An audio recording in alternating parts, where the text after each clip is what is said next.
श्री स्वामी समर्थ माझ्या सगळ्या गोडताईंचं, मैत्रिणींचं आणि स्वामी भक्तांचं माझ्या यूट्यूब चॅनलमध्ये मनापासून स्वागत आहे। आजचा दिवस तुम्हाला सुखाचा, समाधानाचा, आनंदाचा आणि भरभराटीचा जावो हीच महाराजांच्या चरणी प्रार्थना करते आणि आपल्या या आजच्या नवीन व्हिडिओला सुरुवात करते। बघा, आजच्या या व्हिडिओमध्ये आपण गरिबी येण्याची जी काही कारणे असतात, जी 90% लोकांना माहीतच नाहीत। खरं तर प्रत्येकाला यशस्वी व्हायचं असतं, मोठं व्हायचं असतं आणि त्यासाठी प्रत्येकजण अगदी मनापासून मेहनतसुद्धा करतो। मात्र बऱ्याचदा अगदी आयुष्यभर मेहनत करूनसुद्धा कितीही काबाड कष्ट केलं तरी जीवनामध्ये श्रीमंती येत नाही, पैसा येत नाही। माता लक्ष्मी त्या व्यक्तीवर नाराज असते, कारण म्हणजे आपल्या हातून कळत नकळत अशा काही घटना किंवा चुका घडतात। आपण अशी काही जी कामे करतो ती आपल्या भाग्यामध्ये दोष उत्पन्न करतात। तर बघा, वास्तुशास्त्रानुसार हे कार्य केल्याने घरात मोठ्या प्रमाणात नकारात्मक ऊर्जा निर्माण होते, वास्तुदोष निर्माण होतो आणि मग अशा व्यक्तीच्या घरामध्ये 18 दारिद्र्य नांदतं। कितीही कष्ट केलं तरीही पैसा येत नाही, दारिद्र्याचा वास निर्माण होतो आणि मग आपण फक्त आपल्या नशिबाला दोष देत राहतो। तर आज आपण या व्हिडिओमध्ये जाणून घेऊया कोणती आहेत ती कारणं की ज्यामुळे आपल्या घरात गरिबी येते, दारिद्र्य नांदते। घरामध्ये गरिबी येण्याचे सगळ्यात महत्त्वाचे आणि पहिलं कारण आहे ते म्हणजे आपल्या हातून कळत नकळत काही आपण ज्या चुका करत असतो। कारण आहे लसूण आणि कांदा, त्याचे आवरण आहे ज्याला आपण मराठीमध्ये छिलके असं म्हणतो किंवा पापुद्रे म्हणतो। लसणाची किंवा कांद्याची जी पापुद्रे आहेत ते चुकूनही जाळू नयेत। ज्या घरामध्ये लसूण आणि कांद्याचे पापुद्रे जाळले जातात त्या घरामध्ये मोठ्या प्रमाणावर केतू दोष निर्माण होतो। लक्षात घ्या, या दोन वस्तू आहेत लसूण आणि कांदा, या गोष्टींचा थेट संबंध केतू ग्रहाशी आहे आणि जेव्हा त्याची छिलके आपण जाळतो तेव्हा मोठ्या प्रमाणावर केतू दोष उत्पन्न होतो, ज्याद्वारे घरात मोठ्या प्रकारच्या समस्या निर्माण होतात। घरामध्ये पैसा येत नाही, आलेला पैसा टिकत नाही। तर ही एक महत्त्वाची गोष्ट आहे, लक्षात ठेवा।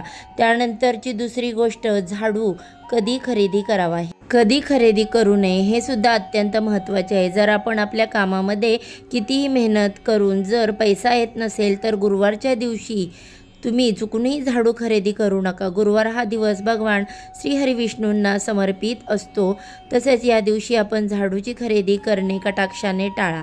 तिसरी महत्त्वाची गोष्ट म्हणजे रात्रीच्या वेळी म्हणजे सूर्यास्त झाल्यानंतर जर तुमच्याकडे कोणी काही मागितलं तर काही वस्तू वगळून आपण त्या व्यक्तीला नकार देऊ नये।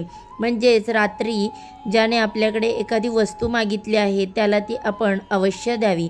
जर आपण त्या व्यक्तीला नकार दिला तर त्यामुळे सुद्धा मोठ्या प्रमाणावर दोष निर्माण होतात। त्यानंतर चौथी आणि अत्यंत गंभीर गोष्ट म्हणजे स्मशानभूमीमध्ये हसणे। प्रत्येक ठिकाणाची आपली स्वतःची एक अशी ऊर्जा असते। स्मशानभूमीमध्ये अत्यंत मोठ्या प्रमाणावर नकारात्मक ऊर्जा साठलेली असते आणि ती सातत्याने प्रवाहित होत असते। अशा वेळी स्मशानभूमीत आपण जर हसत असू, ही चूक जर आपल्याकडून होत असेल किंवा घडली असेल तर आपल्या भाग्यावर, नशिबावर याचा विपरीत परिणाम घडून येतो। त्यानंतरची पुढची गोष्ट आहे ते म्हणजे माता पिता आपल्यापेक्षा वयाने ते ज्येष्ठ असतील किंवा आपले कोणतेही नातेवाईक असतील, अशा लोकांची चुकीचा व्यवहार करणे, अशा लोकांशी चुकीचं वागणे किंवा त्यांचं मन दुखवणे।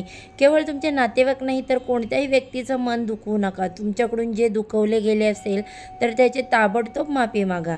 अशा प्रकारे दुखवली गेलेली मन ही आपल्याला मनातल्या मनात शिव्याशाप देत असतात, त्यांच्याकडून आपल्याला एक प्रकारची नकारात्मक ऊर्जा मिळत असते, त्याला आपण बदुआ असे म्हणतो। तर या बदुआ कमीत कमी घ्यायला हव्यात। इतर लोकांचा एक वेळ ठीक आहे, मात्र जेव्हा तुमच्या रक्ताच्या नात्यातील लोक तुम्हाला बदुआ देतात त्याचा प्रभाव, त्यांचा थेट परिणाम तुमच्या नशिबावर मोठ्या प्रमाणावर होतो आणि म्हणूनच आपल्या नातेवाईकांची किंवा इतर लोकांशी चुकीचा व्यवहार करू नका, चुकीचं वागू नका, सर्वांशी प्रेमाने वागा। तुमच्या प्रगतीमध्ये तुम्हाला हे सर्वजण मदत करतील, तुमचं भाग्य जे आहे ते नक्कीच उज्ज्वल होईल। ही जर गोष्ट तुमच्या घरामध्ये कितीही प्रयत्न करून गरिबी जायचं नाव घेत नसेल तर घरातील कर्त्या पुरुषाने आपले केस आहेत हे की 40 दिवसांपेक्षा जास्त दिवस राखू नका. 40 दिवसांच्या आत आपले केस कट करायला हवेत, केस कापायला हवेत. 40 दिवसांपेक्षा जास्त दिवस आपण केस कापून न ठेवता ते आपल्याला कट करायला हवेत. अनेक जणांना घरामध्ये खराब झालेल्या वस्तू, तसेच खराब झालेल्या, तुटलेल्या, फुटलेल्या वस्तू ठेवण्याची सवय असते. मुलांची खेळणी असतात, अगदी खराब झाली तरीसुद्धा किती ठिकाणी पडलेली असतात. या खराब झालेल्या वस्तू किंवा तुमच्या माळ्यावर तुमच्या वस्तू ठेवलेल्या आहेत, ते वर्षानुवर्ष तशाच पडून आहेत. वस्तू मोठ्या प्रमाणावर ज्या आहेत या निगेटिव्ह निर्माण करतात, नकारात्मकता निर्माण करतात आणि म्हणूनच या वस्तू जीवनात लवकर आपल्याला पाहिजे तेवढा सक्सेस मिळत नाही. त्या जितक्या लवकर हटवता येतील तितक्या लवकर तुम्ही हटवा. त्यामुळे तुमच्या घरातील खूप मोठ्या प्रमाणावर कचरा देखील दूर होईल. तुम्ही 2-3 दिवस तो कचरा तसाच ठेवत असाल, जर घरात साठलेला, तर कचरा मुख्य प्रवेशद्वाराच्या अगदी जवळ असेल, त्यामुळे सुद्धा घरामध्ये लक्ष्मीचं आगमन होत नाही. म्हणून घरात तुटलेल्या वस्तू आपण बाहेर फेकून द्याव्यात. कचरा जास्त दिवस साठवून ठेवू नये. पुढची गोष्ट म्हणजे तुटलेल्या फुटलेल्या साहित्याचा वापर करणे. जी वस्तू तुटलेली आहे, खराब झालेली आहे, ती वस्तू तुम्ही अजूनही वापरत आहात, तर त्या वस्तूचा निगेटिव्ह परिणाम तुमच्या मनावर होत असतो, तुमच्या शरीरावर होत असतो.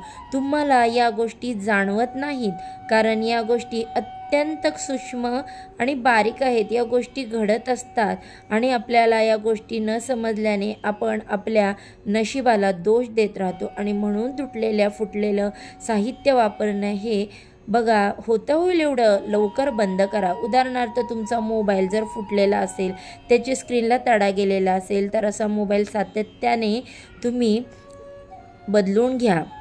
तुम्ही त्याचा अनुभव घेऊन पहा. कोणती तुटलेली फुटलेली वस्तू तुम्ही वापरून पहा. त्या वस्तूपासून तुम्हाला एखाद्या वेळी लाभ होईल, परंतु 10 पैकी 9 वेळा हा 100% तोटाच होत असतो.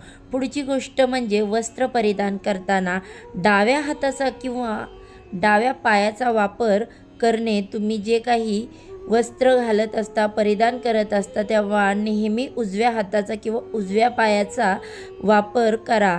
डावा पाय कधीही वापरू नका किंवा हात.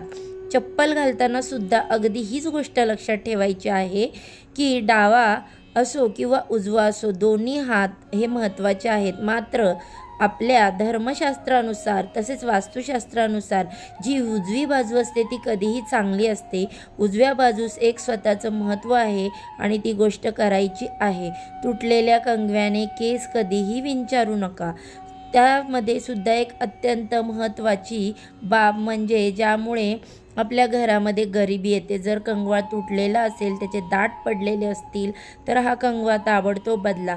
अत्यंत चांगला 5 ते 10 रुपयांची वस्तू असते. मात्र या 5 ते 10 रुपयांच्या वस्तूच्या लोभापायी आपण आपल्या जीवनामध्ये नकारात्मकता निर्माण करतो. म्हणून ही गोष्ट लक्षात ठेवणं सुद्धा गरजेचं आहे. तसेच बघा, लक्ष्मी प्राप्तीसाठी तुम्ही काही उपाय करू शकता. त्यामुळे घरात पैशाची कृपा होते, तसेच सुख समृद्धी येते. याशिवाय तुमची मानसिक त्रासही दूर होतात. आपल्या सर्वांना नेहमी असे प्रश्न पडत असतात की घरामध्ये लक्ष्मी सदैव स्थिर राहण्यासाठी आपण असे काय करावे की जेणेकरून आपल्या घरात लक्ष्मी माता स्थिर राहील. आपण खूप काम करतो आणि तसा पैसाही आपल्या घरामध्ये येत असतो, पण तो पैसा स्थिर राहत नाही.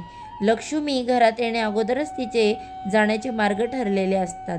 आज आपण आपल्या घरात आलेली लक्ष्मी कशी टिकून राहील किंवा लक्ष्मी प्राप्ती कशी होईल याविषयी थोडी माहिती आणि उपाय पाहणार आहोत. चला तर मग आपण पाहूया हे कोणते उपाय आहेत, तर जे पाळल्याने आपल्या घरामध्ये सदैव माता लक्ष्मी स्थिर राहील. शुक्रवार हा वार लक्ष्मीचा वार आहे. माता लक्ष्मीला तो समर्पित आहे. या दिवशी केलेले काही उपाय तुमच्या घरात धनाची कृपा प्राप्त करतात. जे लोक आर्थिक समस्यांनी खूप त्रस्त आहेत किंवा त्यांची आर्थिक स्थिती चांगली नाही, अशा लोकांनी शुक्रवारी काही उपाय करावेत.